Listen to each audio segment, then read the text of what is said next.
ماهر في الركنه حبيبي، سيب لي المفاتيح بس. بس اسيب لك مفتاح ليه؟ اماكن صف اول. يا باشا صف شعور، بس يعني. الفوانيس دي مش موجوده في حته. فوانيس مالها معلش؟ مش هتلاقيها في حته نادره. انا هلاقيها ليه؟ وانا ادور عليها ليه اصلا؟ انت هتعمل فيها حاجه؟ اتفضل، انا بتاع كده، اتفضل يا باشا. بس المرايات بقى مالها المرايات؟ تتشال بتتنتش، ده العربيه اللي بتضم، انت حر، انا خايف عليك.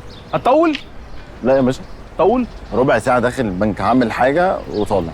انت عايز مفتاح؟ خالص. عايز تخليه معايا؟ انا نفسي اخلي بالي من لا العربيه. مش عيب يا باشا انا لازم اخلي المفتاح معايا. يا باشا المفتاح معاك، بجد اتفضل. صدقني مش هتبص. بس العربيه كلها معايا. العربيه ايه يا باشا؟ كلها معايا براحتك. معاك ايه؟ هتعمل فيها ايه يعني؟ يا باشا انت حر، وقت خروج المدارس ده صعب، خد بالك. مالها يعني؟ ايه المدارس؟ قصدك عيل ايه يعني؟ يطلع بمسمار بام يجيب لك انت الجنب. بتعمل معايا كده ليه؟ عشانك لا يا باشا، انا بقول لك انا مش.